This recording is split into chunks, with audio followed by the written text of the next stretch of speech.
Zig coming in on the top. Today on the show, we have Howard Wuelfing. Howard is a musician, author, artist, journalist, and PR agent. And it seems like the more I learn about Howard, the longer the list of amazing people he's worked with and amazing things he's done comes out. And everyone I've talked to that has worked with Howard has said nothing but good things. Howard's the real deal. He does everything with integrity, and I can't be more thankful to have a cooler friend in an industry like this. So it's an honor today to be sharing my conversation with the great Howard Wuelfing with all you lovely listeners. Now, Howard comes on with a purpose. He has a brand new book out. It's called D Scenes and Discords. It's an anthology, and it's published by D. Wolf House Publishing. And what it is, it's a collection of zines from the 80s of the early DC hardcore punk scene. Howard's connections with the DC punk scene go very, very deep, and this book highlights that. D Scenes and Discords, the anthology, is a time capsule of this early scene right before that DC hardcore, Discord, Fugazi, Minor Threat, Bad Brains explosion. So you can see early interviews with like Bad Brains when they describe themselves as a new wave band before punk was even a term. There's an interview where Ian MacKaye interviews Black Flag before Rollins joined it.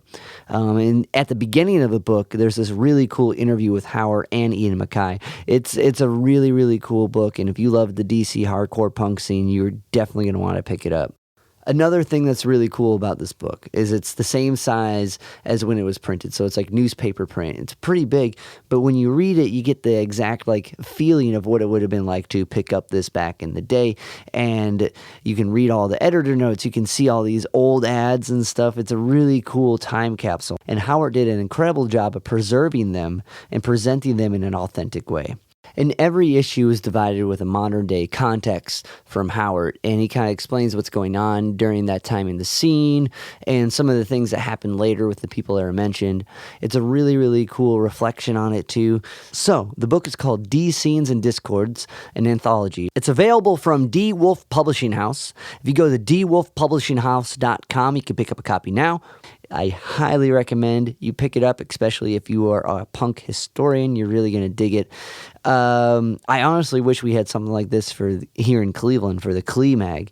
And when I was talking with Howard about it, he mentioned that he has a large collection of Clee, because not only was the zine back then interesting of what's going on during the scene, but it became the search engine for anyone who was trying to play music and find the cool venues and cool people.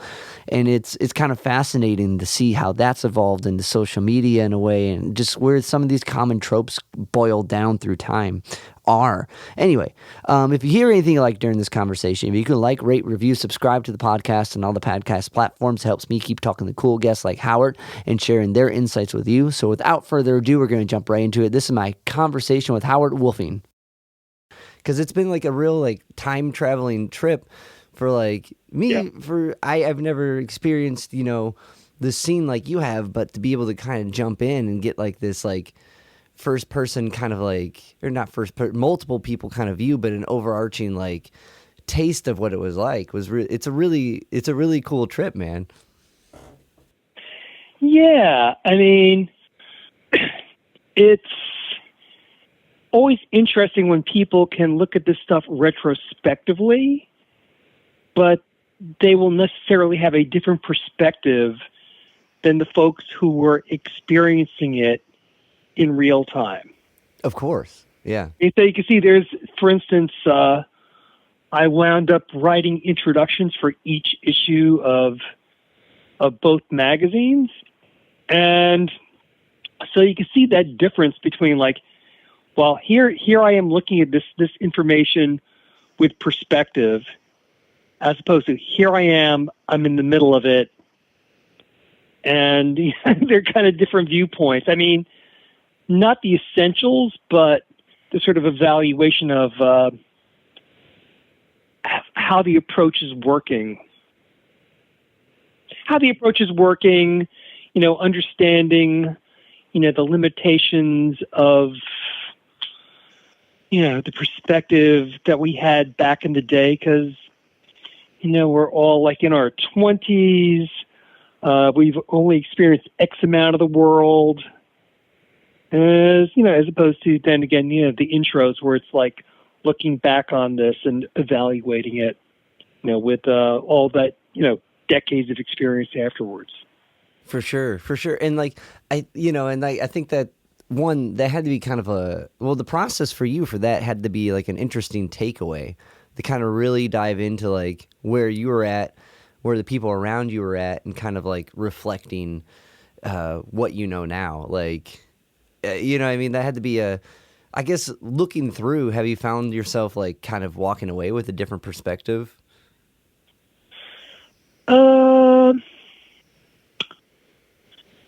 Yeah, just how half-cocked I went off. And that's mainly it.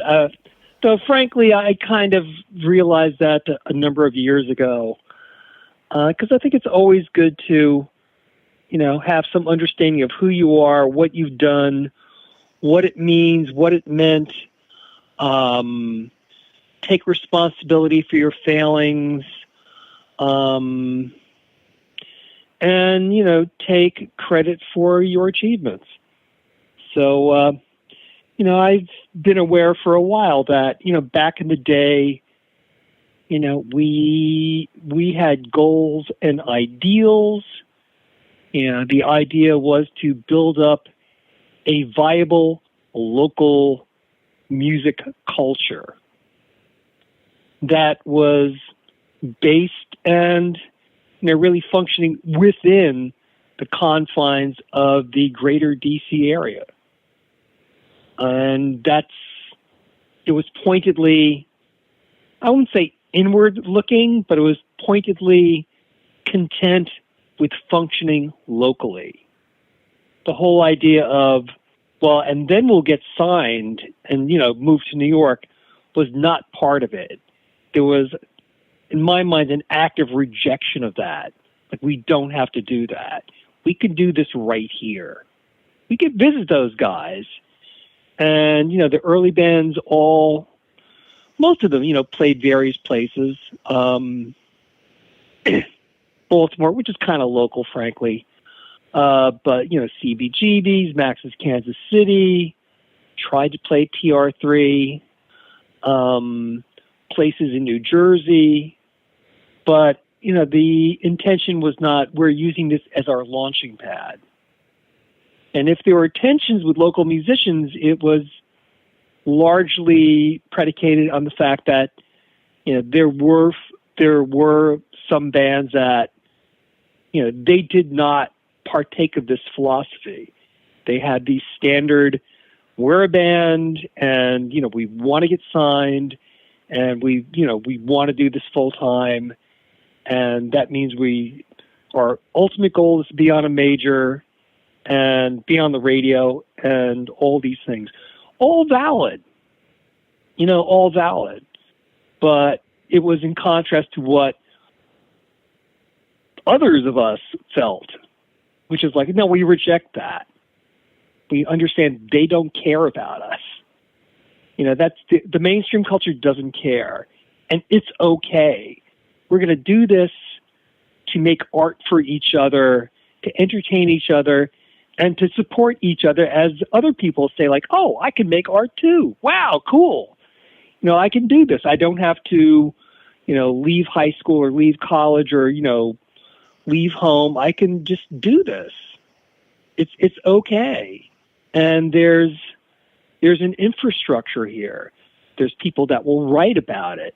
There's places we can play. There are fans that will come and check out new bands. It did get there. That was the early goal. And this was the basic mission statement, to help make that happen for D-Scenes. And then Discourse just kind of expanded on that and said, like, okay, so let's try to help do this all over the place. Any underserved place where folks are trying to do this, let's give them a forum so that they could be seen, in their local, in their locale, as well as sort of other people can see them and see each other. because you get encouraged when you see that. I mean, an interesting thing I've noted over the years in music is someone will do something that's, very unique, and suddenly another couple bands will appear kind of doing the same thing. And you think like, oh, they're all bandwagon jumpers. But I think no, it's that all these people were doing things, on their own, underground, and they see someone else out there and they think, oh, wow, they're doing that too. And they're out there, and it seems like people are interested. Okay, we didn't think of it, but I guess we should try that too. We should put it out there too. It's okay. They're doing it.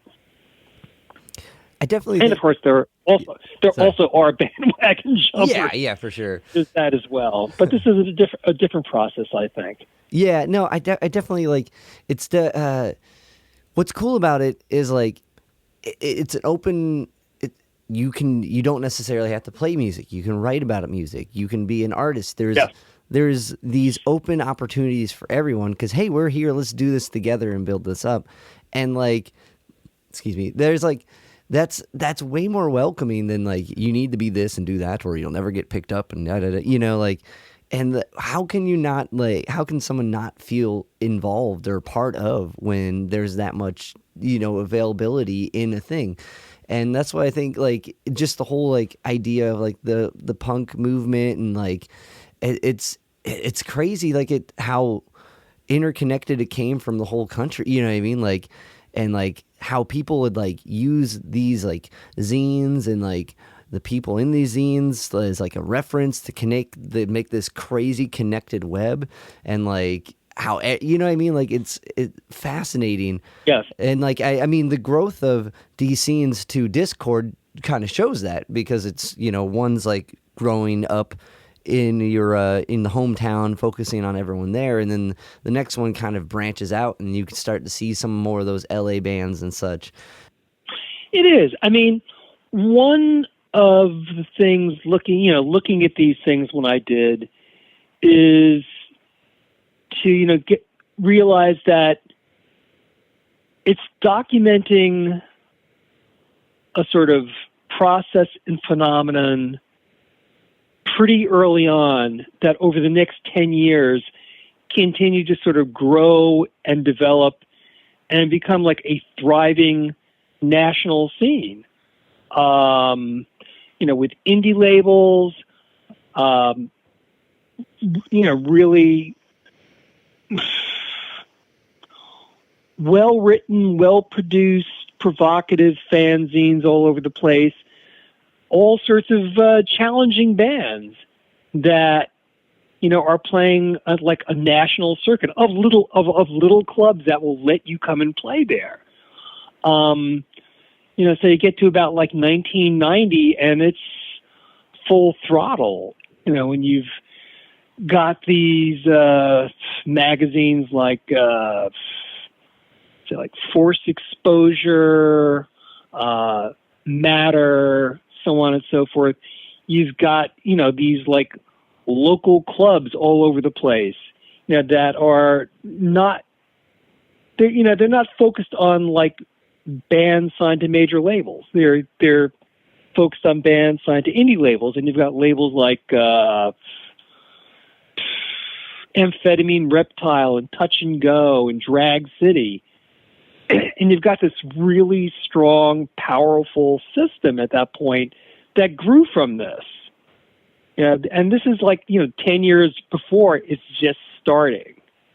You've just got a smattering of clubs, smattering of record stores, smattering of zines, and, bands starting to like test the waters here. So it's kind of exciting seeing it like on day one. And, now in retrospective, knowing what that turns into and how powerful that was. Like I don't know, in the moment, did it feel like kind of it would build up to what it did retrospectively? Or No. yeah.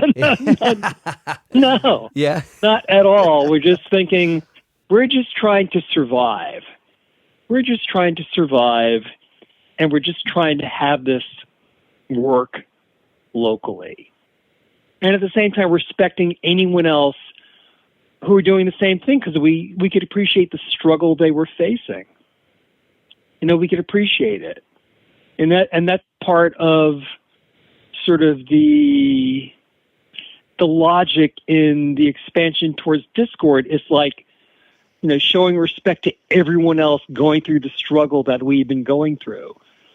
Because, under punk, new wave, et cetera, all the terms they had for it as people felt they needed to create more and more pigeonholes for a basic impulse, DIY, doing things on your own terms, and accepting the responsibility for doing things on your own terms. I mean, to me, that is a core principle of DIY. Again, we're going to do it on our own terms, and we accept the responsibility for what happened. We accept the consequences for doing it that way. Not complaining. It's like, we get it. We're on our own. No one else cares. And that was a big feeling, like no one else cares. I mean, that was part of the impulse behind starting D-Scenes. That wow, there were local newspapers that covered music. The Washington Post covered music on a regular basis. The Unicorn Times was a monthly entertainment magazine, and mainly they covered music, but not this music. And we wrote for them, which made it even weirder. Recently I was speaking with the guy who was editor of the Unicorn Times. He was my editor. He brought, he allowed me to write stuff. I don't think I got paid. Maybe I got paid. If I did, it was not much. But, he's like, well, you could have written anything you wanted. It's like, well, I guess so, but I don't think you were encouraging us to do that, because why would we bother to do all this extra work if we could just do it here? Right. I wanted to ask about the Unicorn Times a bit, because you were working with them, and they wanted you to organize a bureau in DC, right? It was Concert Magazine out of Philadelphia. No, my dream when I was in college, probably throughout college, and maybe it even started when I was in a senior in high school. My dream was to be a rock writer. I wanted to grow up and be like Richard Meltzer or Lester Bangs. And those are the two guys, that were my heroes. I'm like, I want to be like that. I want to do that. And, I was, sending letters and articles all over the place.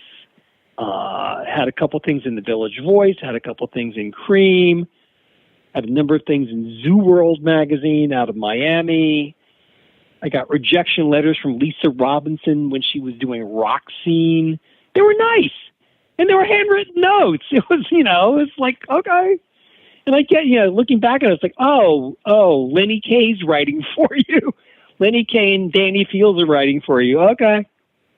I mean, I didn't realize that at the time because they were all just people and just names. But, yeah, so Concert Magazine was one of those that I came across, and I wrote some things for them. I think I had a couple cover stories, like an interview with Bad Company, maybe Leonard Skinner, stuff like that there. And, yeah, they gave me this vague mission to, set up a DC bureau, and gave me two names of people I should get in touch with. And I did. Mark Jenkins, who then was one of the major contributors to both magazines, and Richard Harrington, who was my editor at the Unicorn Times and then at the Washington Post later on. But they didn't really give me any direction as to what that meant, and there was no budget. It's not like here we have an office for you, or you can spend this much money on office. It was just like this very vague thing that kind of evaporated pretty quickly, but put me in touch with those two guys who I knew throughout my time in DC and have been in touch with ever since. They were both of them were really important to me. D-Scenes was reacting against the the Unicorn Times, but Richard, let me write for the Unicorn Times, and I wrote about punk stuff.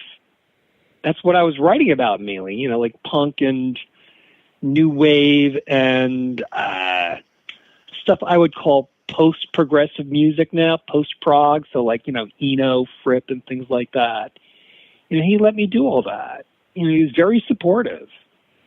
And so I feel one of the things I feel bad about when I read these things is when I'm like attacking the Unicorn Times, but that it felt like they weren't interested in our local scene. It really felt that way. And so, we're making points. It's like, okay, they're not supporting us. We shouldn't support them. If you're an advertiser and this is your business that you're caring about, like punk and new wave, then you should, not advertise with them until they start giving us some coverage. And they pushed back. They wrote me nasty letters and they attacked me in the pages of the Unicorn Times, as well they should have. That's fair enough.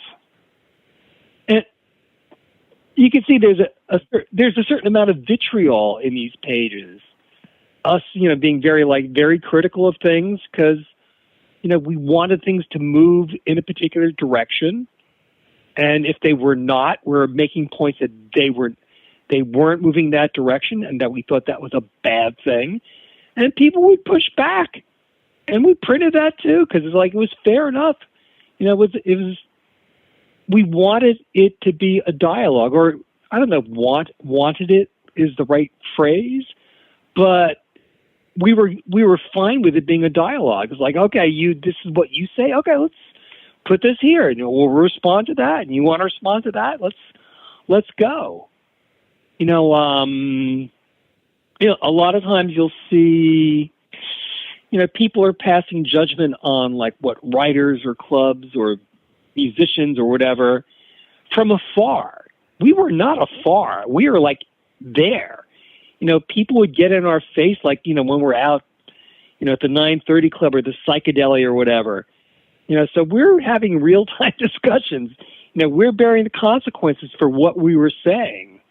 And that was fine. We didn't think that was a bad thing. It's like, well, there should be dialogue. Maybe we're wrong. Always kind of assume that was entirely possible. Maybe we're wrong. Maybe we need to rethink. Well, that's incredibly important, because if not, it's just a one-sided, what they call now an echo chamber, where no one learns and no one moves from it. And the weight of like being able to be like, you suck. Someone's going to be like, no, I don't. You have to confront it. And if you don't confront it, you don't actually grow and move. So like, it's as scary as I imagine sometimes walking into the club after the review came out may have been. Like, at least there was a point in which either party learned something, I would imagine. Or hopefully both parties learned something. Yeah. No, I mean, if you look at the last issue of D-Scenes, and the cover story is on Tiny Desk Unit, which of course is where the title for the NPR series called Tiny Desk Concert came from Tiny Desk Unit. Yeah. Because their keyboard player, Bob Boylan, came up with that show. Whoa. That's awesome. which I figured everyone knew, but I guess maybe not everyone knows that. But it's like, oh, cool. He's named it after his old band. Very cool. But you can see that I'm doing an interview, and they're fighting with me in the course of the interview. Well, you're wrong about this. And there's the dialogue, and it's all like right there. It's like, okay, fair enough. Here's your viewpoint. Let's talk. Let's put it out there. Let's let people see what this discourse is. Let's be part of this discourse and learn what we can. Yeah. No, and I think that's super important because everyone grows. Even you look back at what you said, and I don't know. I think so much of stuff is cleaned up in a way or presented in a way where it's only like this is right. You know what I mean? And like it's important to know that you can be wrong, and like yeah. And well, to kind of shift here, I had a couple questions. Diving into it, so wanting to be a rock writer. You mentioned you like interviewed bands like Bad Company and Leonard Skinner, and like so in the early before kind of shifting to D scenes and doing your own thing, were you like what did that look like? Were you going to concerts and interviewing like the big bands in between stuff? Like when you really wanted to jump into the rock writer role, like were you like was that like the type of like bands you were interviewing and writing about, like or was it just kind of like working with some? Like, can you paint that story for me? Because diving into it, I haven't heard that you did an interview with either of those bands. That's pretty cool, man. Yeah. Sometimes I think I forget all the people that I interviewed back in the day, and some of them were sort of for more official reasons, and some were just like I don't need. They happen for weird reasons, but yes, Sparks, like I don't know what they were doing. Like it wasn't propaganda, and it's like whatever the record is with the plane crash on the cover. I think it was around that time. He interviewed them, Brian Ferry, Patti Smith a couple times. Leonard Skinner, Bad Company. The tapes are in the basement somewhere. Yeah. Okay. All that stuff. But those I liked all that stuff. I'm not going to lie. Especially like Roxy Music. I love them. And Patti Smith, the first time I interviewed her I didn't even have a reason for it. She was playing my college. She wasn't even playing at the college. She was playing at this little community theater in New Brunswick, New Jersey. And someone who was promoting it said, you should interview her. I'm like, okay. And I don't even know that I published her. Maybe I did somewhere. It's a long time ago. But, that was a great interview. She was a interesting, funny, poetic lady with... just a wide-ranging field of thought. Or Glenn Branca, wow, yeah. Michael Giroir of Swans back in the day. I did a lot of that. A lot of live reviews. Howard Wuelfing, Charles Mingus. Dumb stuff when I was writing for the Washington Post because that was assignments. Like go review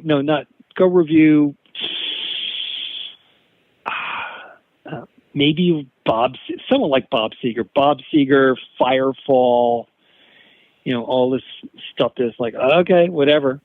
When you had to do a review like that, okay, were they looking for like just an honest opinion from what you were going to say, or were they looking for like a more positive tinted, you know what I mean? Like when you had to do like a homework assignment review, what did that like... Were they, you know what I mean? What did they want the positive review or did they want the honest?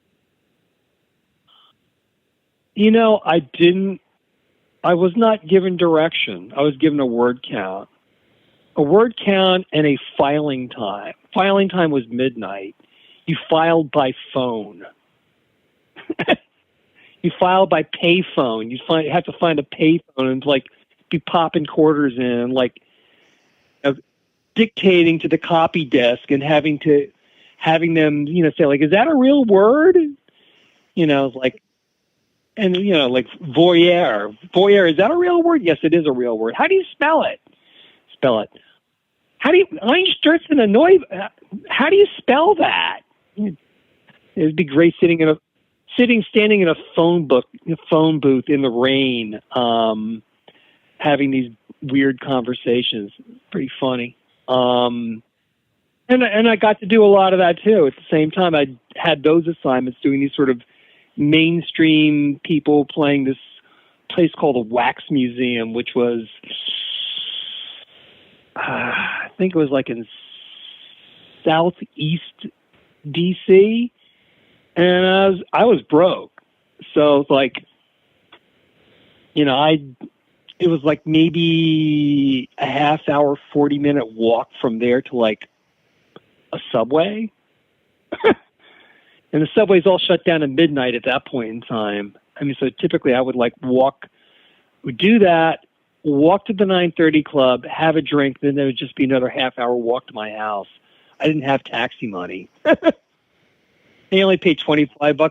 They only paid $25 a review. But shows at the 9:30 club, those tended to be a lot more interesting. So like the birthday party, the fall, Einstürzen and Neubauten, all sorts of folks like that. So that was great to write about those guys, and they let me do that too. I think maybe I put in for assignments for things like this. I didn't do anything freelance.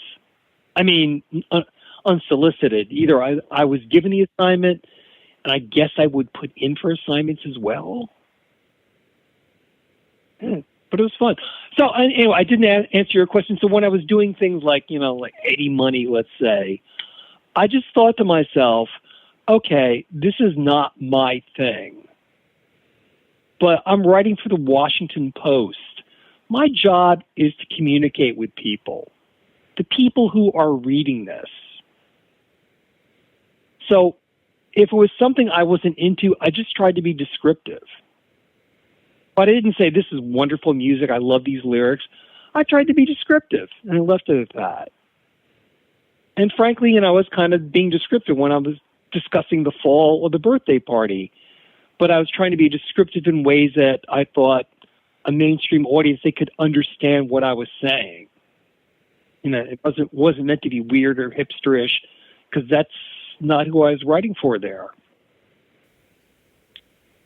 I'd have to go back and look and see what I said, the actual language. Apparently it's all in an archive, and every once in a while someone will pull one of them up and like send it to me, like, oh, do you remember writing this review of like REM at the 9:30 Club the first time they played there? I'm like, no. It's like, oh, wow, I didn't like them.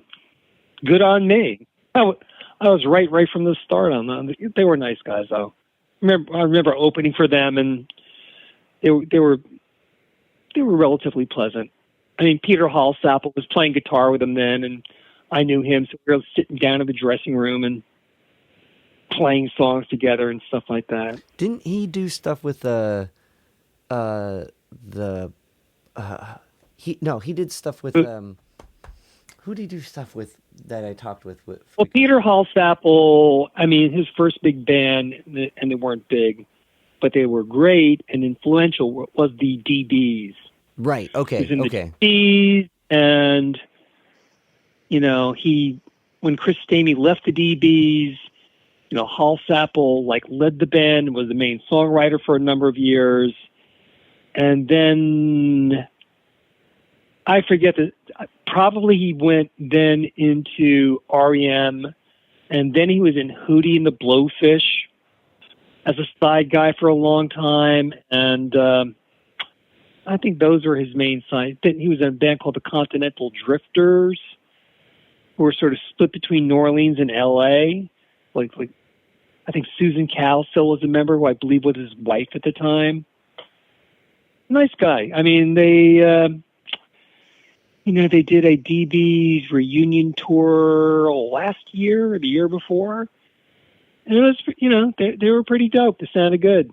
Yeah, I was thinking because of Chris Stamey, because of the DBs. I was like, I know, where do I know? And because he just put out that record. But And that makes sense. Peter did too. Peter put out a solo record this year too. Yeah? Same label, as a matter of fact. Oh, well. I haven't heard that one yet. I have to check it out. But like, it makes sense going back to the initial like question is like, okay, so you're writing for the audience in the most honest way that you can. And I gotta get, and ultimately kind of going back to the kind of organizing a bureau from the Unicorn Times in a estranged way, like D-Scenes kind of did that. It did. So that was not a direct sort of impetus for doing D-Scenes. I mean, there was that feeling like the Washington Post, if they would cover this stuff, it was in a very ephemeral way.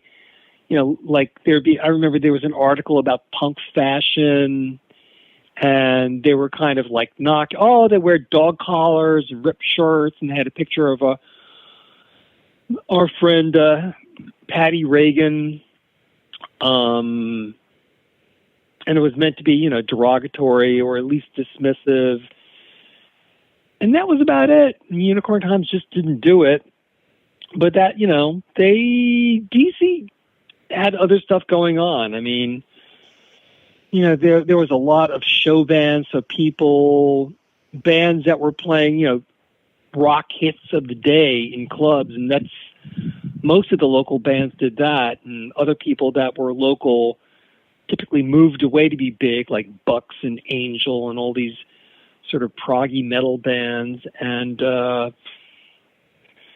you know, DC was big on the, I don't know, sort of the late singer-songwriter granola scene.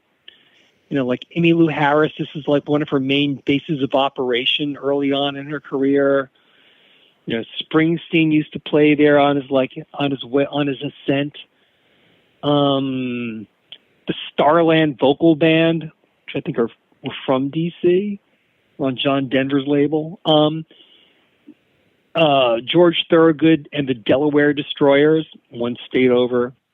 I mean, that's what they were like focused on. I mean, and it was popular stuff and brought in advertising and was valid music, and you know, they were totally justified in like focusing on that. And this stuff was like, you know, a bunch of people who had various levels of technical proficiency as musicians, and you know, well, that stuff was it was a comfy alternative culture. This was like a reaction against that. So it's like we're the uncomfy alternative. We were the alternative to the alternative. You know, the phrase they have now is, you know, that this was the emergence of Generation Jones. So technically, if you look at the year span, the last batch of baby boomers. But sort of in real time, it was the first batch of baby boomers for whom the American dream was not going to function. While they expected that it would. You know, it's like, you know, parents worked hard, you went to school, you went to college, you were ready to like move into some decent job and and the jobs weren't there. It was an economic crisis. You know, you have a college education, you wind up working in a Xerox shop. Which now seems like, well, of course. Right. And that time it was deeply alienating. It's like, well, what do you mean? It's like, what? And just seeing, you know, the sort of the hippie dream either like collapse or be co-opted or lapse into complacence and self-indulgence. Which is, this is youngsters like criticizing their oldsters, which is everyone does. You know, instead of seeing what they did accomplish and did sort of really sort of put in the culture, is say like, but you didn't do this, you didn't do that, and you know, we were addressing that. I mean, a lot of the weird iconography that people played with early on before they before the culture shifted was, it's like, okay, you think this country's great, but look at the seeds of fascism that exist now. When people were playing with World War II regalia, it wasn't because they were celebrating the Germans. It was like, you think you're better than this. You're not. You're doing the same crap. Of course, in retrospect, not nearly like now, but even in those days, it was like, we have a long way to go still. We're still doing this stuff that, a war was fought over to stop and put out. It is fast. I don't know. It's fascinating and terrifying how that kind of loop, the more you look into some of the problems, even if in ancient times, reading some philosophy, I like to dive down into the whole philosophy rabbit holes with reading what Socrates and Plato and all these things they address in a weird way, and how we kind of still fumble over these still the same things, the idea of technology taking over. Reading's gonna ruin the mind because people can't remember and stuff like that. And I guess one thing you brought up, which is a good point too, is kind of focusing on the things they didn't accomplish, but at the same time there is on the vice versa that the things they did. So it's kind of picking up where they left off in that way, which yes. That hopefully continuously moves forward until all the things are cleaned up. How long that will take, I don't know. But with a rose-tinted view, hopefully it gets to that. Something that occurs to me at this point in the game is that it never gets cleared up.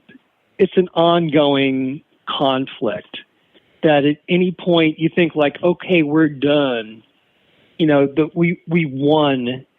It's never that. You always have to be vigilant. You always have to be conscious.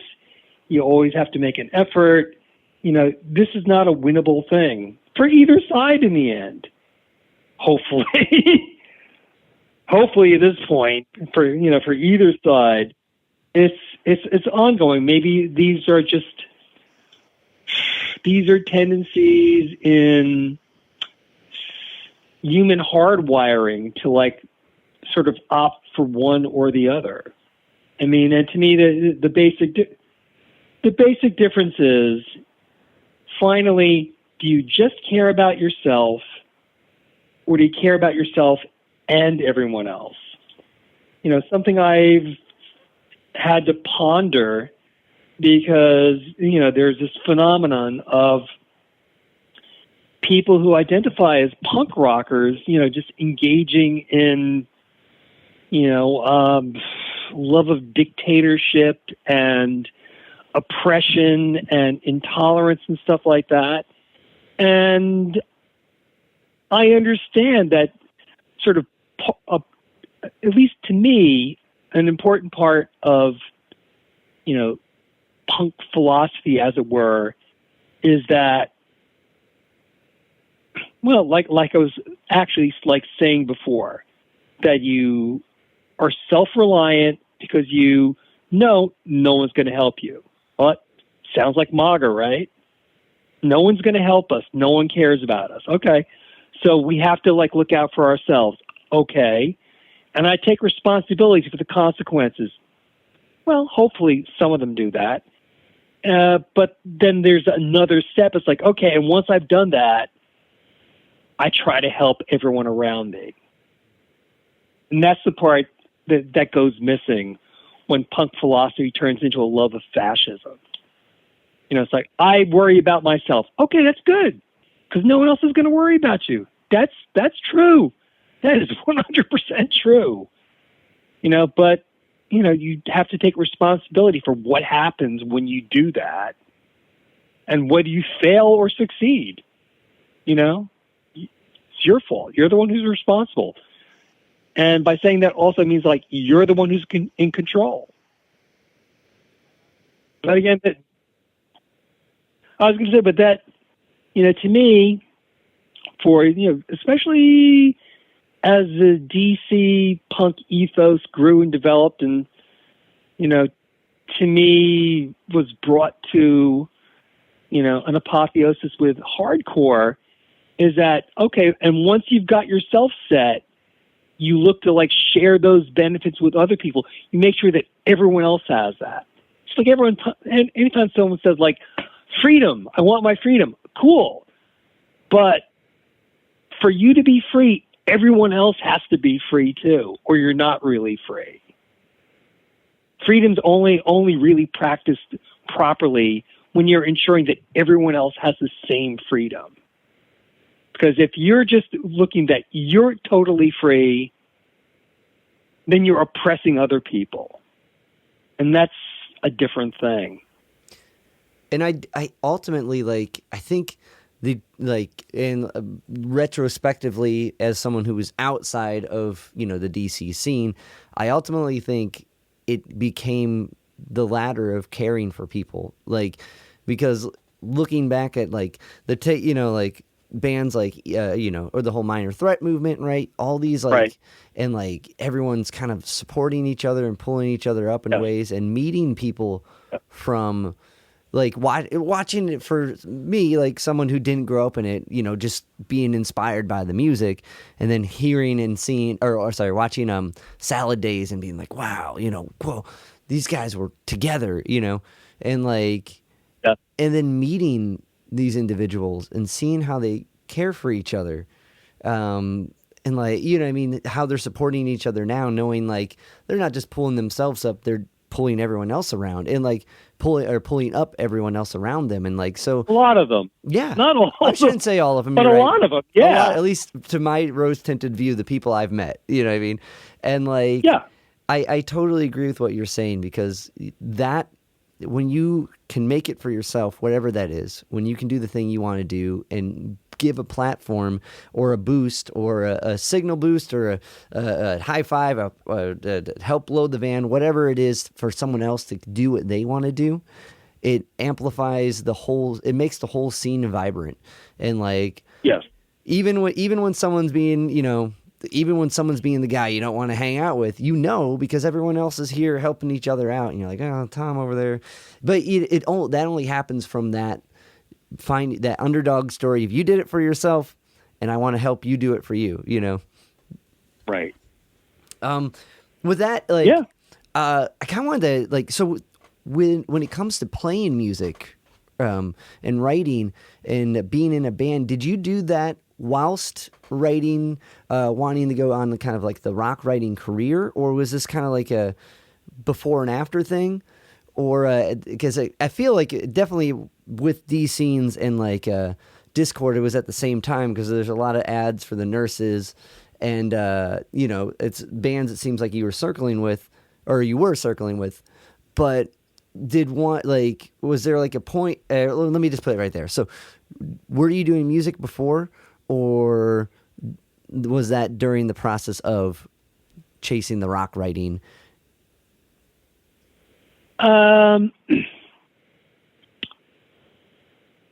always was doing both, but I never thought, and I was correct in thinking this, I never thought I was going to wind up being a professional musician that made a living from playing. It was the aspirations were different. The aspirations were, having been through this 20-year period where I was doing publicity for the Alan Lomax archives and having to engage with, what is folk music? We can get into a whole geeky thing there.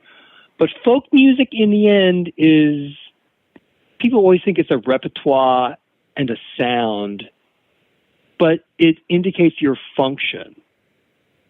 So a folk musician basically is playing for their community. That's their point. That's their mission statement. That's their aspiration. That's a folk musician.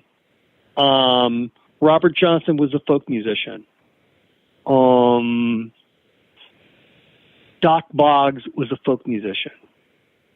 I mean, that's what they did. DC Punk are folk musicians. They play for their community, and there's no master plan to like use that as a launching pad. It's an end all and a be all. Just do that. And the bands I had in DC, and I basically, was like writing for the Unicorn Times and first playing with a band called The Look. And when that broke up because the lead singer quit and we tried another lead singer and she didn't really work out, and we had this weird band meeting where I was like, well, unless we're going to like write more songs, because at that point I think we had one original that I'd written. If we're not going to write, we should have our original material, or why are we doing this? There's no point. And everyone said like, oh, you're right. And the three members went on to, I joined the Slickee Boys. Robert Goldstein formed a band called the Urban Verbs. And the drummer Chris Thompson formed a band called Tiny Desk Unit. And so then I was in the Slickee Boys. And when I left the Slickee Boys, mainly because I'd moved to Arlington and they were based in Maryland. I mean, just on other sides of DC. I mean, literally opposite sides. I mean, DC was laid out as a big diamond, and frankly, Arlington isn't even outside the diamond. It's like deep inside it. It's pretty near the river, which kind of cuts through it. And I just, in my head, it was like, that's too far to go to practice. And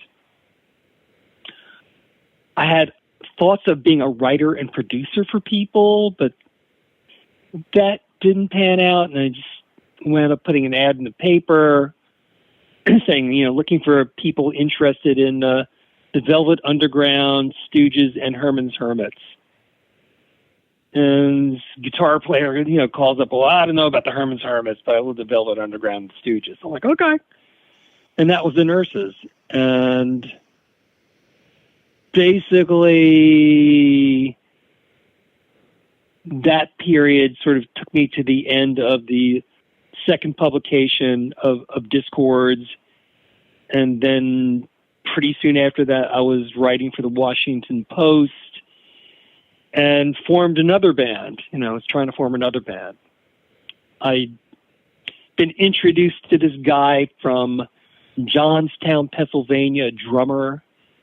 And, we became roommates. And he said, like, I became your roommate pointedly so we could form a band. And we went through this weird philosophical process I will not recount for you. And that wound up being a band called Underheaven that we did for a couple of years with Don Zientara, who, wow, did Inner Ear Studios for like, I guess he's still doing it. Yeah, I thought he stopped. 40, 50 years. Yeah. Well, it's, I think he's still, it shifts. He's been through some stuff. I mean, so Inner Ear Studios was in his basement. When I first started recording with Don, it was in his basement. And I think originally, it was in the kids' playroom. That's where you set up. And he cut a little hole into the boiler room, and that's where he set up his recording equipment. And then at some point he moved his recording equipment upstairs into his like little den. These are all tiny spaces. And eventually he moved to, the much bigger facility and recorded a bunch of people there. And then the city of Arlington eminent domained the neighborhood so they could demolish it and build an arts and commerce district. It's like, what? I know. And, having like been in that space then when we reformed Underheaven a couple of years ago and going there to rehearse, there was a community theater next to it. It's like, okay, community theater, a world-renowned recording studio, shouldn't that be the centerpiece of this whole thing? But, this thing was like right next to a creek. I think it's Rock Creek. Maybe it's some other creek. You'd walk across there's a bridge across the creek, and there was one of those sort of faux villages where developers come in and they destroy a neighborhood, and they build these things up where it's all like shops and restaurants on the ground floor and then condos on top. And maybe it's like 3-4 stories high, some crap like that. They build them all over the place. Something tells me that's what they were building. But that's just theory. Yeah. Anyway, yeah. So you played. So then we had that band, and we opened for all sorts of people that would later become very famous and make lots of money. That's because I went down a rabbit hole listening to some of the Nurses, all the Nurses stuff I can find, and I wanted to ask you about the tune "Something to See," and the EP. I forget which one that is. I forget which one it was. Can you quote me any of the lyrics from it? I'm going to mess them up, but at one point it's near the end of the song. And it was very self-reflective. We were just like, we're just white guys making a noise. White boys making white noise. Yes, there it is. Yeah. And I was just like, in a strange way, I was like, man, it's really like kind of like profound and self-reflective in a moment. You know what I mean? And kind of like, what made it stick out to me was reading all your retrospective stuff during this time. And I'm like, this song's almost retrospective in a way. But like, it seems like you were just engaging in a lot of thought like that. So like, when it came to music writing, did you find a crossover between kind of like your like intake of like observing and like being part of the scene and writing about the scene? And did you see that if there was or did you find maybe now in retrospect, there was a crossover between writing music and writing about music?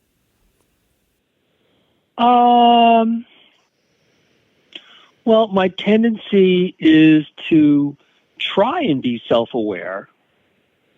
Don't know that I always do it, but to try to be self-aware and to be honest about what I'm doing and to adjust things as I need to going along so that I'm saying something that I feel is truthful. I mean, is it the truth? Probably not, but is it truly what I think to the best I can explain it and understand it, and be honest about contradictions and failings? Because again, I mean, to me, part of the punk ethos is, you do your best to achieve what you're going to, and you take responsibility for yourself and your actions, and you accept the consequences because you realize you brought them on yourself. So it's that's always self-evaluating. It's like, is this really that? Is this good enough? Am I being lazy? What is it I'm doing? What's this whole process about? Why? What is this song about? What purpose does it serve? I didn't write songs for about 35 years, mainly because my second wife, a fairly vicious and monstrous person, at one point gave me an ultimatum that it was like I could keep doing music or have my son come back from living with his birth mom in Austin and live with us. And I dropped music just like that. Like, this is not hard. This is not hard. It's like, this is my son. It's like, there's nothing more important to me in the world. I can't say I've always served him as well as I should have or could have, but, it doesn't change the fact that that was always my gut feeling. And when I started trying to every once in a while say like, I should write a song. I know how to do this. I'd always stop and say like, well, like, what's the point of this? What am I achieving? What am I adding to the canon? What's valuable here? and I would just drop it because I was like, I've seen the sausage being made. I worked at Columbia. I've been doing publicity for 40 years now. I was at Columbia Records for 10 years, and working with people like Jeff Buckley and Soul Asylum and Alice in Chains and Yusu Endure and these amazing people that make really vital, important art. As an indie, I was working with Sam Phillips, the songwriter. To me, one of the finest contemporary songwriters that there are. So way beyond craft. Her craft is great, but the art in her lyrics, the amount of information she can convey in that is just, to me, dazzling, and it's humbling. And you see the self-awareness in a song I wrote 40, 50 years ago. That awareness is even more acute because I have that much more knowledge of how this can work. So the bar set high, and I'm not saying I write songs as good as Sam Phillips, but being aware, so that's the end point. Is this just garbage I'm spitting up pro forma stuff? Or, I'm aware of what I have aspirations. I'm like, am I being true to my aspirations? Not am I reaching that end point of artistic perfection, but do I see am I making the effort to not just spit stuff out? As a music fan, and I would listen to music continually and all sorts of stuff. I'll read about stuff and always think what does that sound like? How does that work? Who influenced them? What's that like? I was just sitting here listening to a cheap collection of Buck Owens stuff from his earliest 1960s recordings and things like that. Just because, what is it? What does it sound like? This guy gets cited. Anyway, in listening to music, the things that always get my attention and get me excited are, is this predictable or not?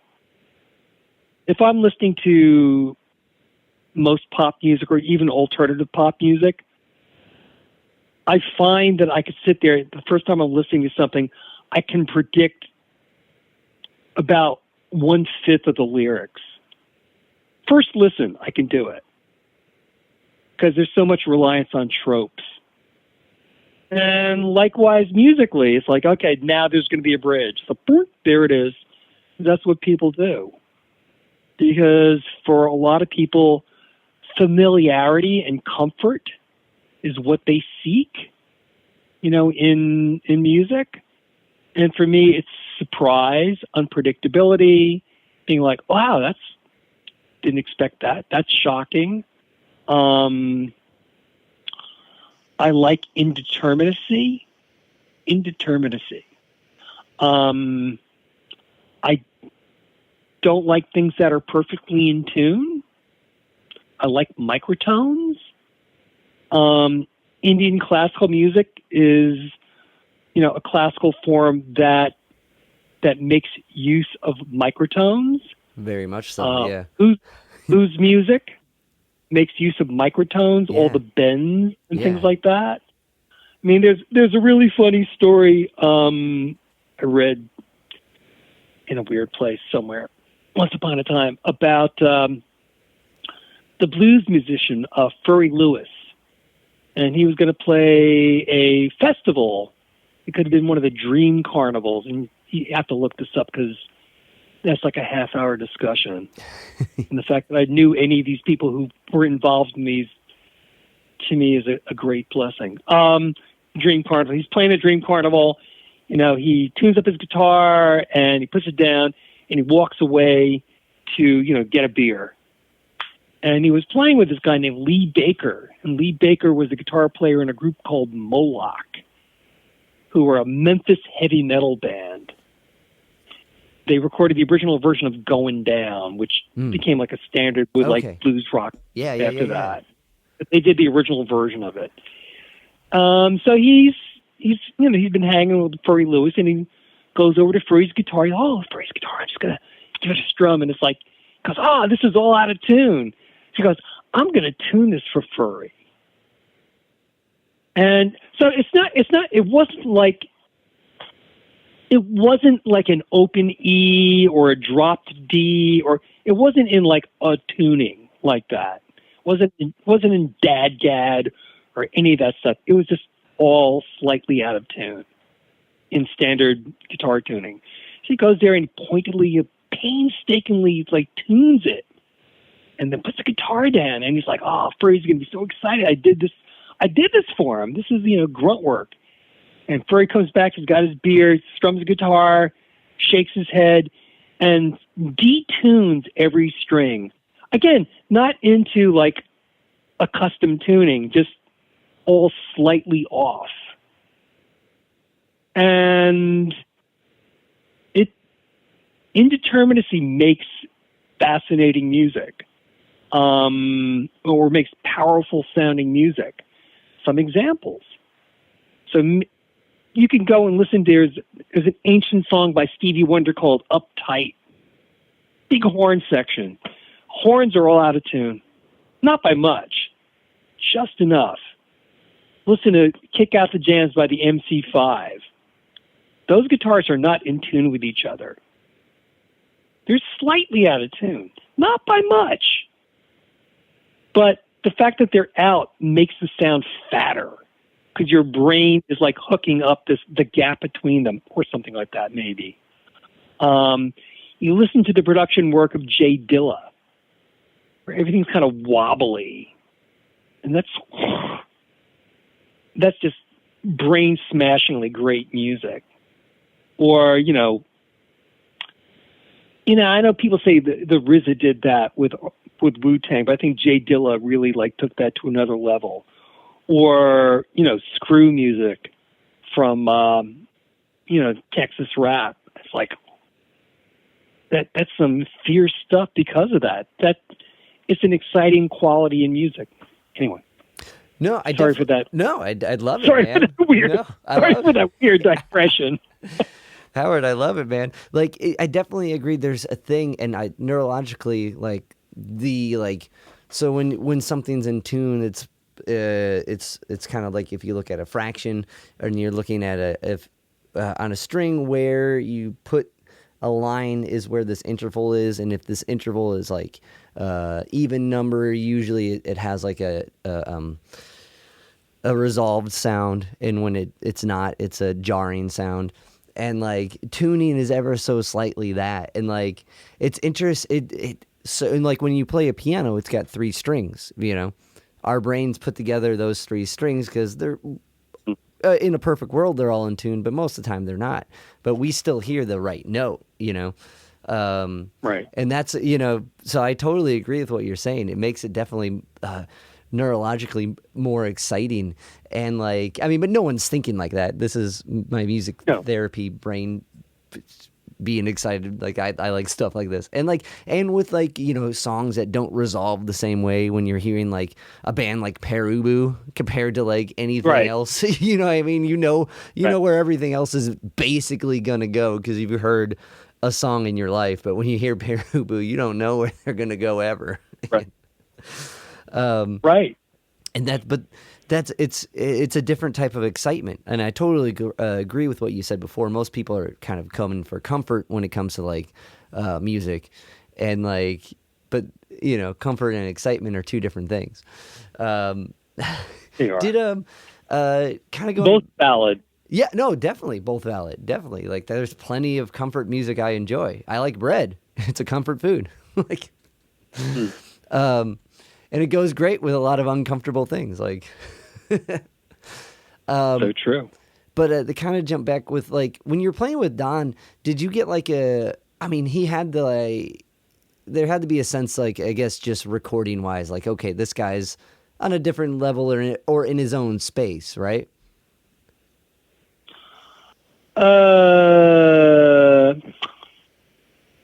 Could you rephrase that? So So like, playing with Don, like the first time? yeah, well, playing when you were in a band with him, like I'm sure he Right. tracked what you guys did, right? Like recorded, Couple like songs, about 4. Just okay, 4.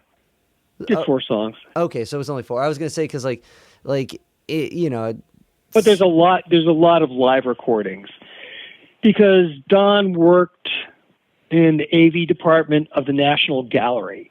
I mean, that was his gig, till he retired. And that's who his buddies were.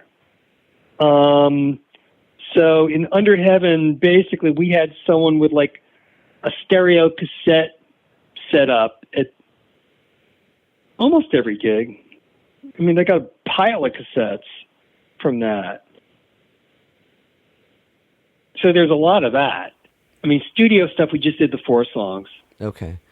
But I mean, I guess that kind of answers my question with him being like with the AV guys. Like, it takes a certain mindset and excitement to be like super in the tracking stuff, and like I admire it because like I'm always trying to learn like how to better capture or whatever, and how recording, like there's all the techniques and whatever to make it work. I just was curious of being around him. You kind of got that sense, and it sounds like yes.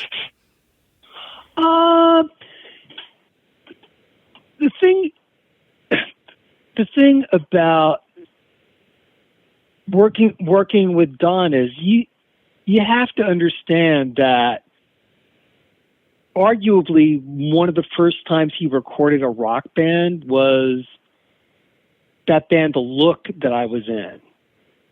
Because he had been in a band with a guitar player, Robert Goldstein, called Ravenstone, a kind of folk rock group previously.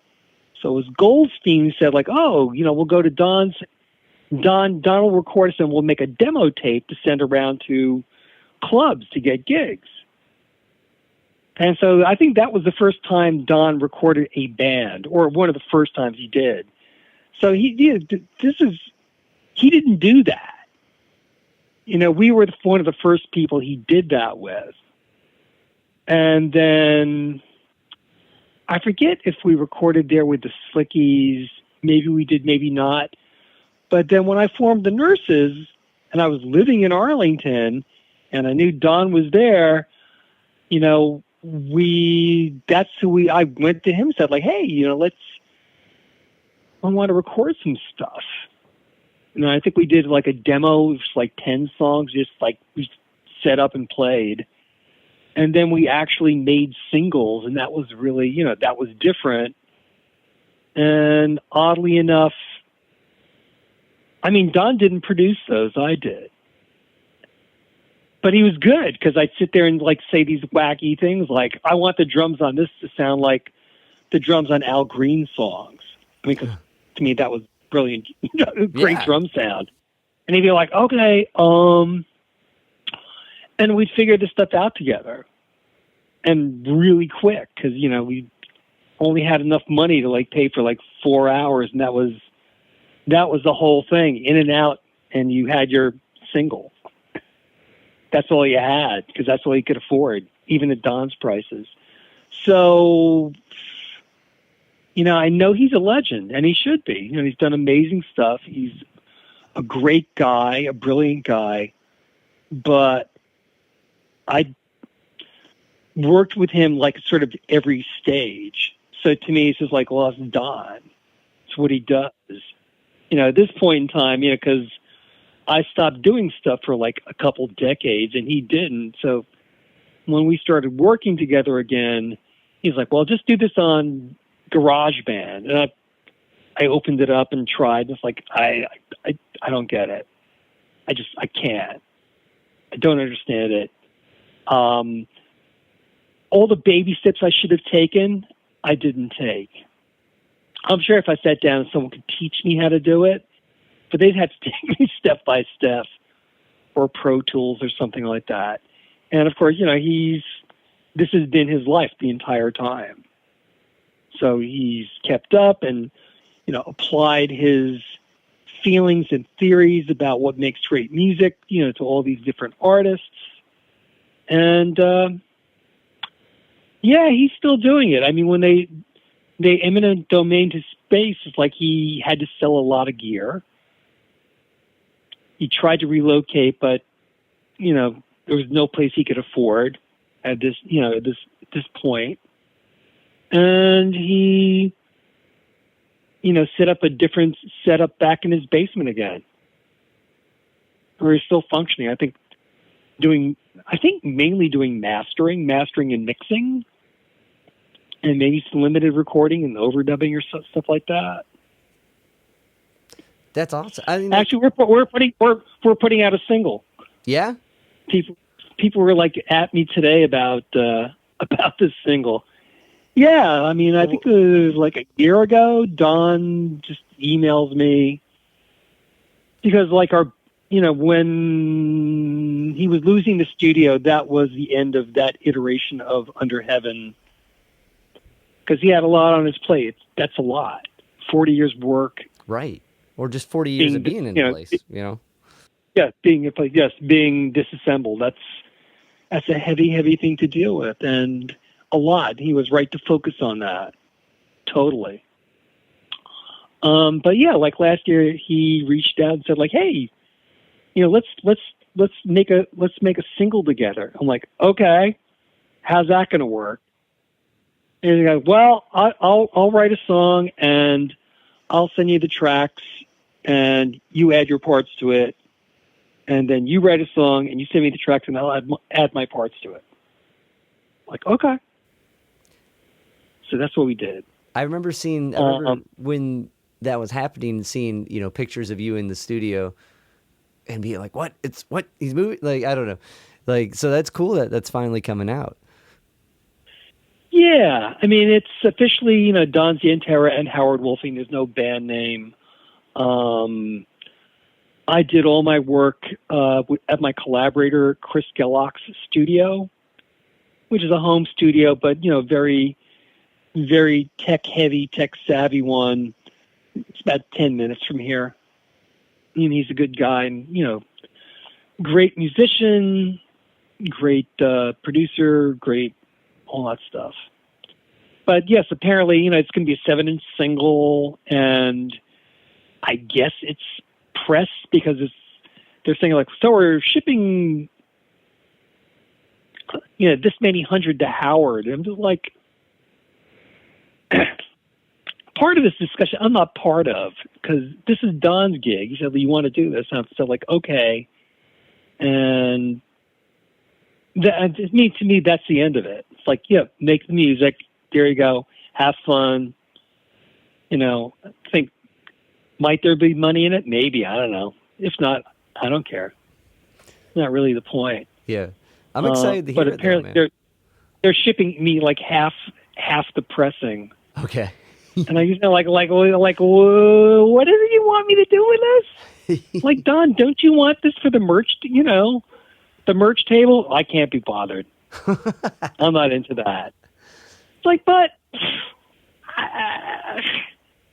okay, I'll try to figure something out. I mean, I'm an old punk rocker. That's what we do. It's like, here's some shit, figure out how to make it work. Was it? I can't. Well, I can't wait to hear it. That's awesome. But that's definitely the MO. Yeah, I'll make this work. One other thing I wanted to ask about Discord, Howard. Sure. So at the rip of it, you have an interview with Ian, and then within I think it's issue 5 or 6 of Discord, Ian interviews Black Flag. So with your perspective, like, can you describe Ian coming into the scene and like some of the more hardcore guys and what that was like, and this kind of like relationship you've had with Ian, especially like I also wonder if like Discord's a zine that had to exist before Discord, right? They came into existence fairly simultaneously, not being aware of each other doing that under that name. The simplest and most accurate way of putting it. But when we became aware of it fairly quickly, we just didn't give a shit. Yeah. It's like, okay. Well, no, there's Discord Sure. ads in it. I mean, I was like, this is awesome. Yeah, they're spelled differently.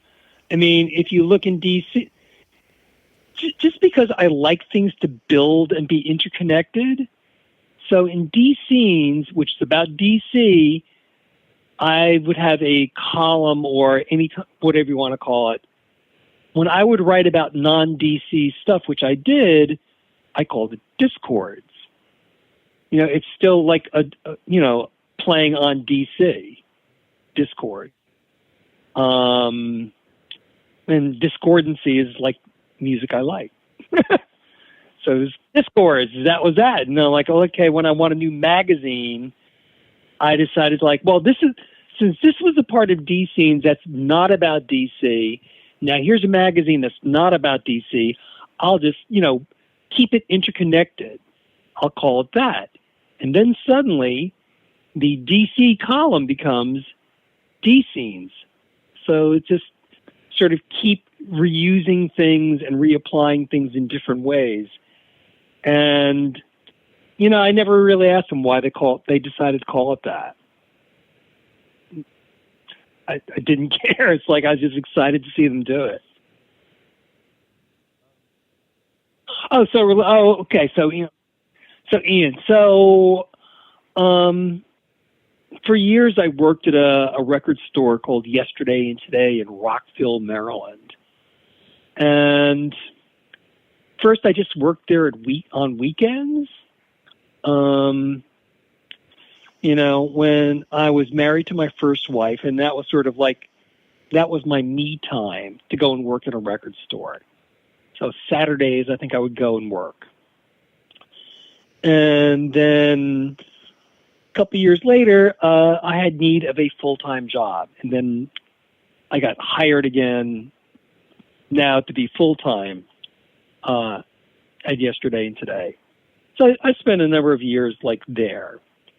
And what is this out? I forget which road that's out. New Hampshire Avenue, Rhode Island Avenue. One of those things. DC's built weird. So there's essentially a grid, like Philadelphia. It's a grid. But then there's diagonals that cut through it, kind of shortcuts. An interesting concept. Going in both directions that go all the way out. And so Rockville Pike was whatever the road that comes out of D.C. turns into once you get outside of D.C. So Ian and, a bunch of his buddies lived, I think, like in Bethesda area, but, inside, down towards DC. And they started coming out, when they were like in high school. And just, checking things out, buying things, asking about stuff. And it was nice. It was interesting. It's cool seeing, like, you're kind of an old head. You're like already, whatever it was, like 23 years old or something, 23, 24, 25, to see all these people like 10 years younger, and they're kind of following the same, well, not the same thing, that they're getting into it, early on. It's nice seeing sort of the culture expanding. And, noticing the differences. I mean, because they're coming along a little bit later. They're picking up on the British punk thing because American media paid more attention to that than the homegrown stuff. So, they're more focused on that and the things that were like English punk adjacent, white ska bands and stuff like that. And, it was cool watching them develop. I think their first band, or Ian's first band, was the Slinkees. And that then morphed into teen idols. And I remember, they'd come in with their trench coats. So their punk gear was like trench coats with teen idols written in duct tape on the back. And it's interesting, like, seeing this. I had these people are adapting it. I was a little bit puzzled at first that they were sort of like following the British model instead of the American, since the American model already existed and was, predates the British. But, they started making music, and they were making strong music, and they had great spirit. And, by the time like Minor Threat pops up, it's just like, oh my God, this is amazing. So, we encounter these people from like early on, and you all got on well. What can I say? It's like, I remember seeing like an interview with one of the guys from Scream on New York City Hardcore Chronicles, and the guy from New York saying like, oh, so so what was the hostility like between the old punks and the new punks? And he goes, and the guy from Scream goes like, there wasn't any. Because what do you mean there wasn't any? I was like, there wasn't any. No, we liked the old bands, and all those guys came to see us. They liked us, which was true. I'd go to the 930 Club on like hardcore matinees and see Minor Threat, and I'd stand in the girl pit instead of the boy pit because, there was no moshing in the girl pit, and I didn't want to get smacked, so I wasn't into it. But we went to each other's shows. We liked it, or we'd all be at the same shows and just relate to it differently. I remember seeing Flipper the first time they played DC, and they were just baiting the hardcore kids so hard. It was like, oh, you guys are hardcore. You don't take drugs. You should. You guys are a mess. I'm just like laughing, and the kids are not thinking it's funny because when you're 19 years old, it's hard. You're just trying to like figure yourself out, and You're making mistakes, and you're feeling incredibly fragile and vulnerable and like exposed all the time. But we'd all go to these shows and have our different experiences with them, and it was a community. They were doing new things that to me were next level, and that was incredibly exciting. And it was also humbling as heck. It's like what are we doing here, man? It's like, this is so original and so fresh, and I could not have imagined any of this. And like I told you before, that's what excites me. So that's what I'm saying. And I'm just like, I'm in heaven. This is great. I mean, this is amazing. It's like, again, this is not music I could have imagined. And I was really grateful for that. And meanwhile, I could be wrong here, but I get the sense that these guys came along, and as they're sort of encountering the sort of older punks and the sort of groundwork we had laid, okay, here's clubs, and if you don't have a club, this is what you do to like have a place to play. You start looking for alternatives. You're not at their mercy. You're not. Just think about it and find some other place to play. I had been told that X amount of the first batch of DC hardcore bands pointedly formed to play a festival that the Nurses hosted called the Unheard Music Festival. And the whole point was we invited anyone who couldn't play the existing sort of kind of punk venues. I mean, that was it. No audition. It's like, you want to play, if you can't play anywhere else, you can play this festival. So it was everyone who was too weird, people like the Young Turds from Fairfax, Virginia, and everyone who wasn't of drinking age, because despite the fact that, to the best of our knowledge, in fact, there are only restaurants in D.C. Nothing's a bar. It's a restaurant that serves alcohol. And you can't, it's against civil law to keep someone out of a restaurant because of their age.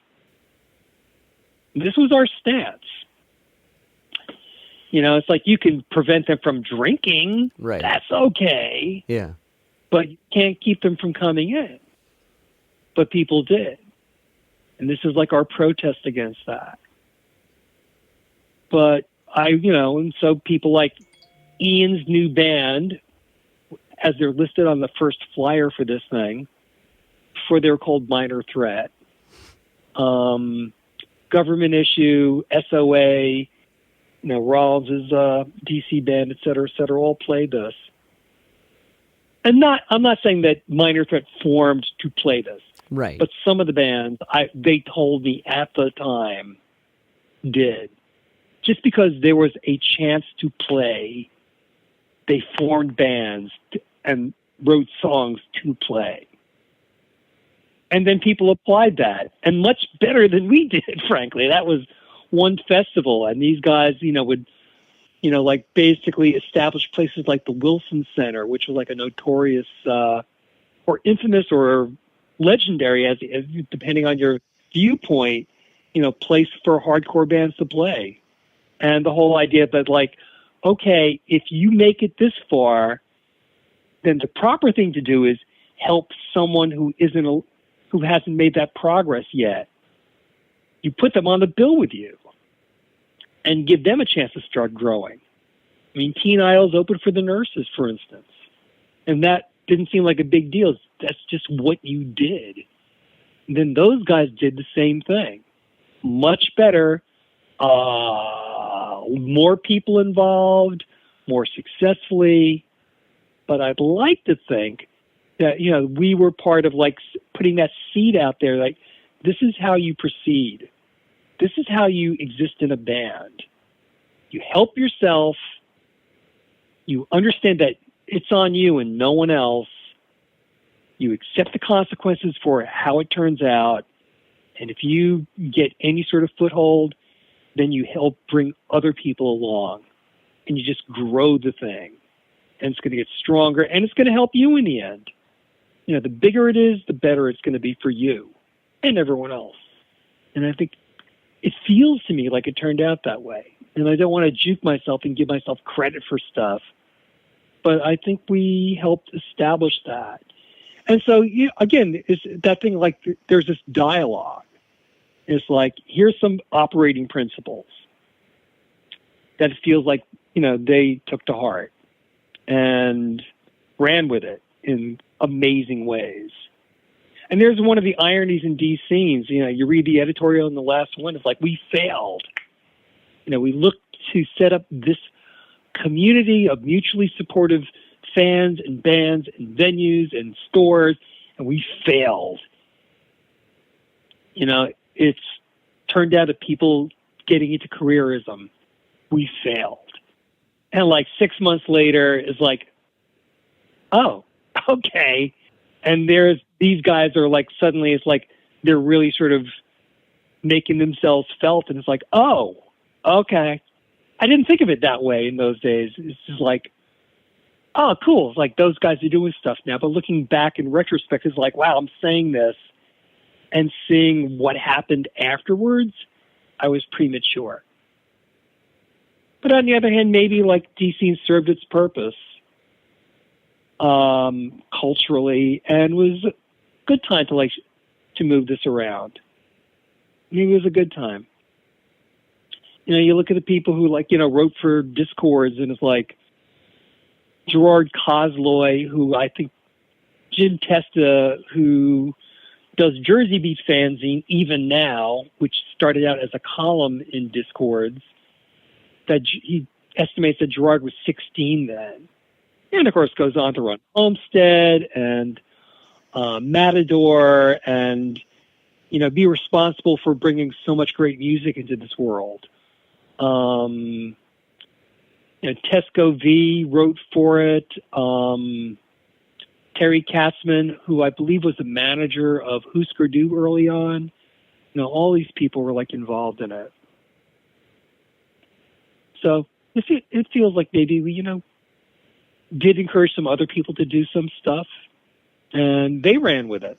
Not saying we're responsible for that either, but maybe just giving a little yeah, this is good, keep going, let's do it. I definitely think putting it out there like you guys did, and kind of leading by example, even if in the case in your sense it failed, but I definitely think they took that to heart, and I definitely think that's what happened afterwards. But I mean, that's me looking at it from the outside. But because 100% with what you're saying, that's what makes anything work. And you continue to do that because throughout our conversation, you've brought up all these names, and I'm like, well, you know what, Howard, I've talked with that guy somehow or adjacent to this, and one thing that I think really I'm inspired by from your story is how you've carried that through, and and the people you've met at the beginning, how you helped continuously with what you're doing now, and and I think it's the coolest, most beautiful thing because there's not, the world would be a way better place if we all did that, but knowing that this is how it should be done, and that, because the Cleveland scene here, I do a lot to support it myself and try to do the most I can for other people, but it came from learning about, the mindset of some of these DC cats, and the kind of hear your story and hear what you're still doing, and how these people still it's super inspiring, man. Well, there was a Cleveland DC connection. With a okay, explain. Continue. Well, mainly in that, so the cover story in the first issue is White Boy, right? Led by Mr. Ott, and Mr. Ott was a big Pere Ubu fan, and in fact, printed the covers for the third single, I think it was Heaven. And the way he did it was really funny and very punk. Ott was a little bit older in that he worked at a printing plant, and he was I'm pretty sure a sales rep. And one of his clients was National Geographic magazine, which is based in D.C. And he ran off those single covers, and there's so when you're running these sheets, there's usually excess paper. So those singles covers were run in the excess paper from National Geographic magazine. Wow, that's awesome. So I think they basically set it up so as they're printing out a certain page of National Geographic, this was on there, so it's getting printed at the same time, and then they cut off the excess and he carted that home, stuff like that. That's so cool. And Dave Thomas is in the editorial, and I can't remember if it's the second issue or the first. Because that, yeah, probably second, yeah. Okay, because that story with a White Boy is really interesting because the father son dynamic. I enjoyed that interview. It was really interesting. Because then also Ian quoted them too as being one of the first kind of punk bands he heard. Yeah, that story does not end well. Yeah, because Jim Kowalski, Mr. Ott, is in prison for life for, I think it's child abuse and sex trafficking, and some kid that he reportedly trafficked just went missing and never been found. Yeah. Yeah, So, not well there. which makes some of it, like the stuff that went on that just at the time seemed kind of cool and weird, seem more ominous. Yeah, yeah. So, it's one of those things, like at the time, Mr. Ott would show up at the Keg, which was the first DC punk venue, sort of. And we had punk night.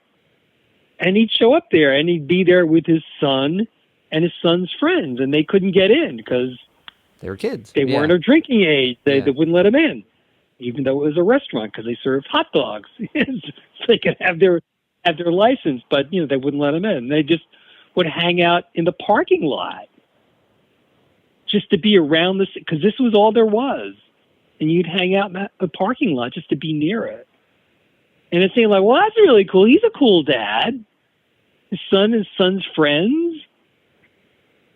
And then 20, 30 years later, you hear this other stuff, and it's like, was that part of that? Or did that happen later? I don't know. It's just,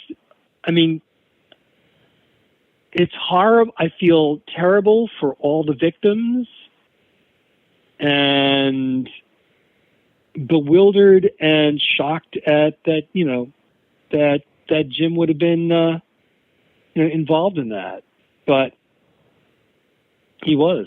So I feel for all the victims. It's horrible. Yeah. With yeah, and like it's, I guess, when there's, that's fucked. I don't know how to turn that one, man. There's no turning that one. That's just what it is. When he went to jail, people, I got a call like, "Oh, what's your comments on this?" It's like, well, basically what I just said is, well, that's horrible. That's horrible for the victims. That's terrible. Well, did you sense anything? Like, nope. Yeah. He was just cool, weird guy. That's what he was. I remember him coming to a party.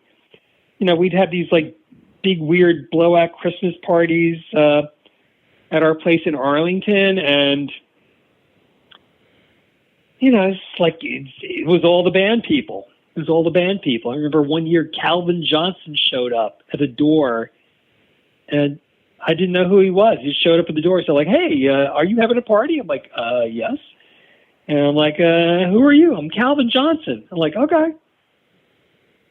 Because my sister told me about this party. I'm like, "Okay, come on in."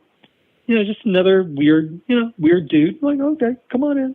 I remember Ott coming in and telling a story about like, "Yeah, I bought this. Last week I was dropping acid, and I said like, I want to ride a tractor, and so I went and bought a farm so I could ride a tractor on it." And it seemed reasonable. It was all part of that world. All part of that world of like, things are boring and predictable, and if you could make things more interesting, do it.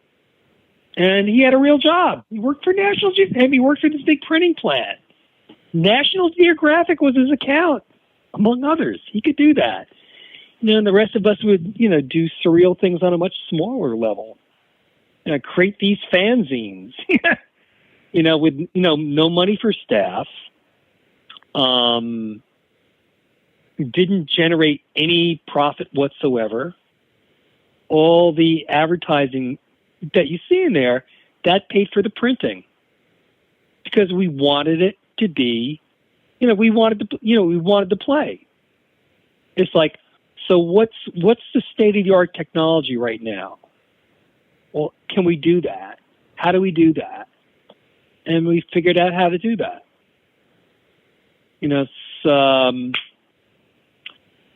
My first wife worked as a typesetter. So she typeset everything for free at her day job after hours. She got the people who ran that stuff off as solid, printed it out. She enlisted them to help us on the sly. She'd bring it home. The photographs in there, because those things need to be processed. Those are half-tone prints. So Mark Jenkins was working the production camera for the Unicorn Times, would sneak them out. So yeah, we kind of pirated all those resources, did the rest of the work ourselves, did a lot of the writing clearly. But then, we wanted to not just, Xerox this thing or mimeograph it and staple it together. We wanted to play. We wanted to make, our version of a magazine. And so a side John I had at that point in time was stuffing inserts into Washington Post advertising inserts. And, you drive out to the printing plant, 5 a.m. to do this. So we knew where the printing plant was. Get their phone, get a card, call them up, what's 1,000 going to cost? Okay, well, that's how much money we need in advertising. And we did it, and then we just gave these things away, but put a cover price on them that we told the stores they could keep. That was a smart idea. I listened to a couple of interviews, and I was like, that's a good idea, because it kept it from the floor. Kept it from the floor. Yeah, man, that's a good idea. I worked at a record store. I saw how this worked. I'm like, okay, I don't want to be on the floor. It's just like something, you wipe your feet on, or, it's your car window's wet, so you grab one and use it for that. I don't want it to be that. I want it to be on the counter. I want people to feel like we should take this. It worked. I mean, they're all gone. I mean, we'd go around to drop them off, and no one ever had returns. They'd blow through them, and they'd make their $1 from selling 10 of them or whatever it was. It was all good.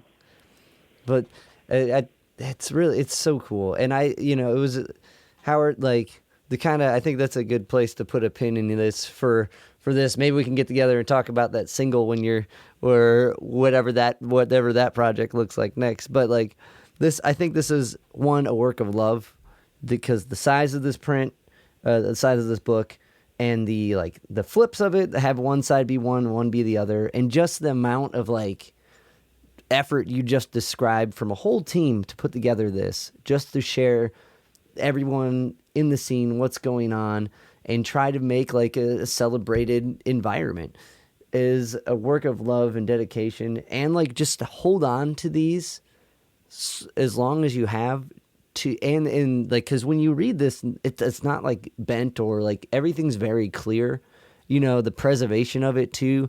This is, I can tell this was a work of love, and I think you did an incredible job presenting it in with a retrospect and just preserving what it is, and it's an incredible read. So I think anyone who has any interest in any type of punk culture or any just music culture, this is definitely a must read. So with that being said, Howard, I appreciate your time, man. I'd like to throw one more thing in. Please. So the way it's set up, it's important to understand that both the publisher, my wife, and myself are culture collector geeks.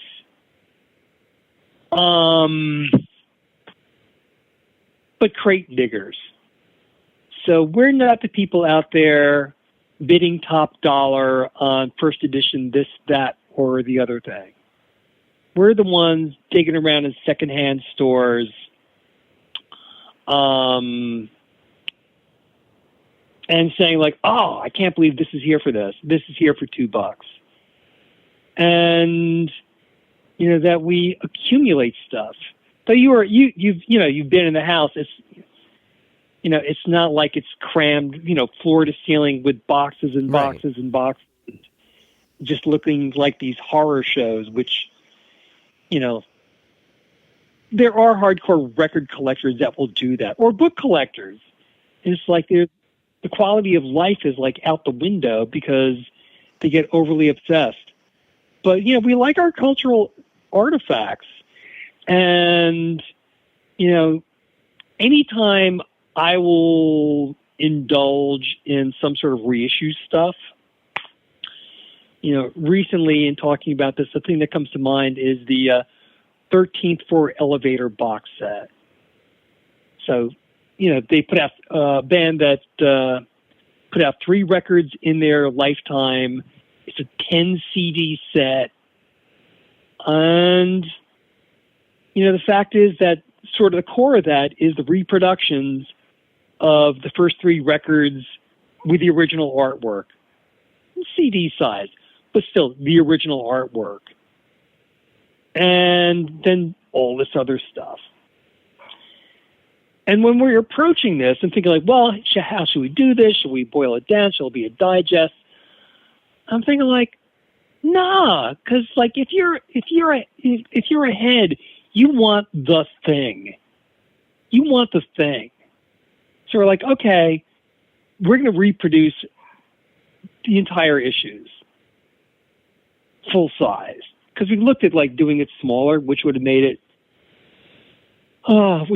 less expensive and much easier to produce, but it exceeds the maximum size you could do that in. And we said, nah, it's got to be at this size. And at that point, the publisher, my wife, Amy, and her art director, Orlando, I think did amazing things, setting the font sizes and putting the black space and the end note things and really making it feel like spacious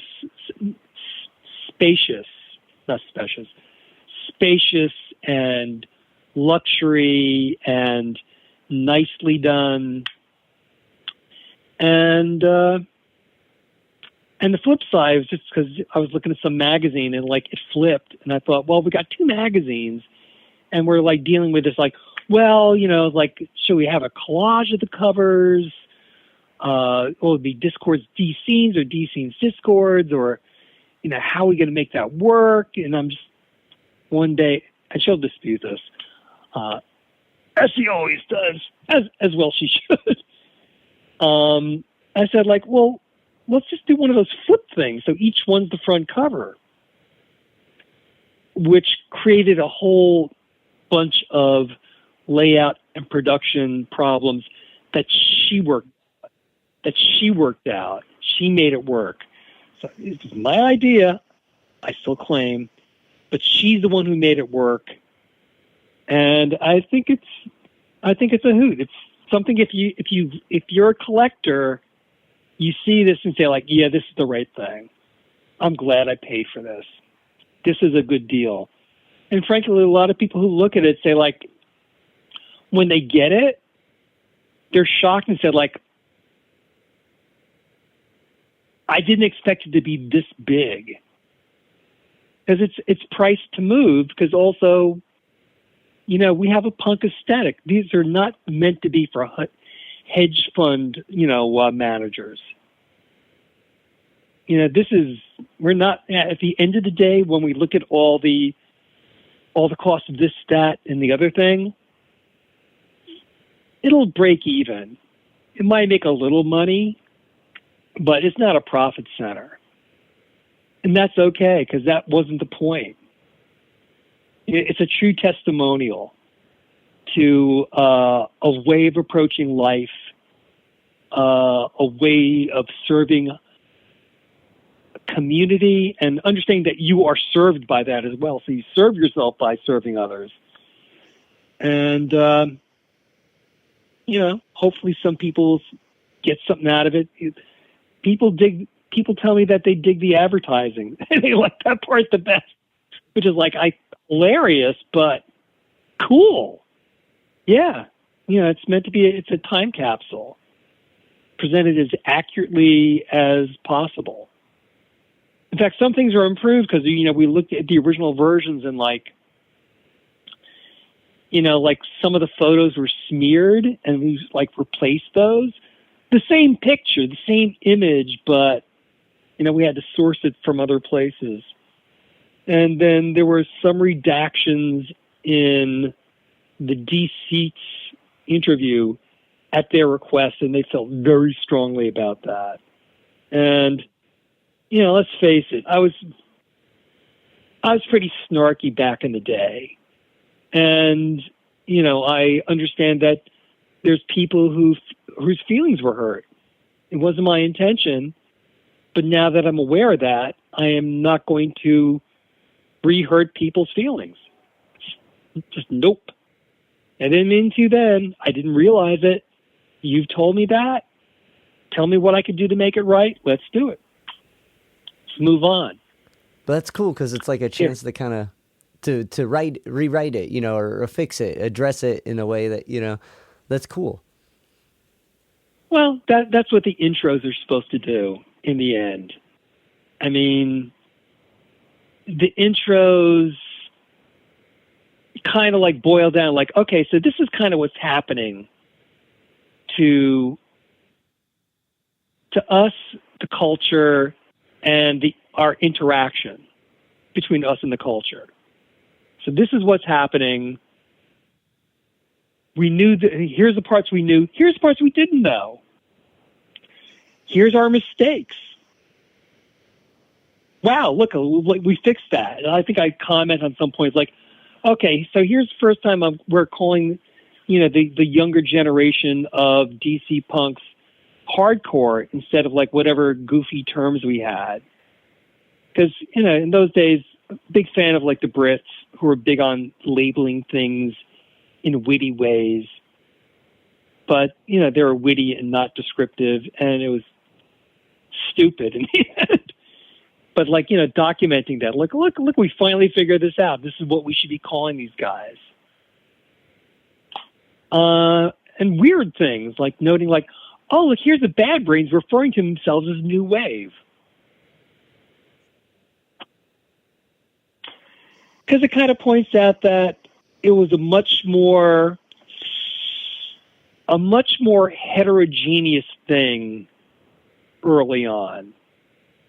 Or perception of it was a lot more heterogeneous. It wasn't like, here's the hardcore punks and here's the new wave people. It's more like, yeah, everyone kind of had the same outlook, sort of, but some people could play better.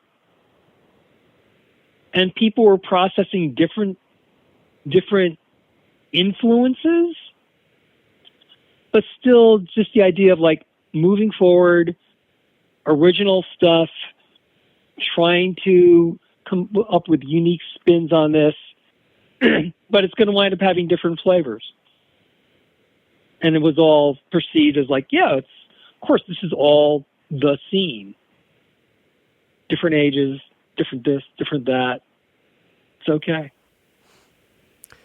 So now that I've extended this unnecessarily, no, man, and I appreciate I love it, man. I love chatting with you, man. This is cool. Like, I mean, like, because, and with the, like, all these, like, with everything, like, we've kind of gone over with, like, this whole building of a scene and supporting it and, like, into what you're doing now, like, I really enjoy and feel lucky that I get to throw my 2 cents into the ring in this sense with what we're doing right here.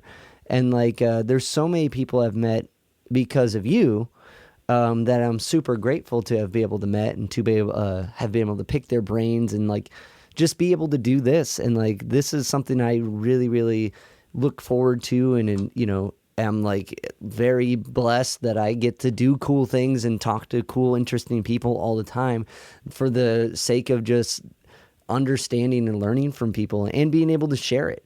So, and I wouldn't be able to do it to the level or to the amount that I get to without you. So like, I really appreciate you, Howard, and what you're doing and like learning your history and to see that it came from this place and you're still doing it is super, super inspiring. So thank you, man. Thank you for your time and thank you for constantly sharing cool and insightful things with me. Well, thank you. And, you know, just want to make clear that I'm grateful to you for your support and for everything I learned from you, because frankly, everything's kind of transactional. And if you're trying to make a point that you're thinking, I want to make sure that I'm giving hopefully as much as I'm getting or more, but sometimes it's less. But like, you're always trying to like make sure that it's working both ways. You know, everyone benefits. Agreed. Awesome, man.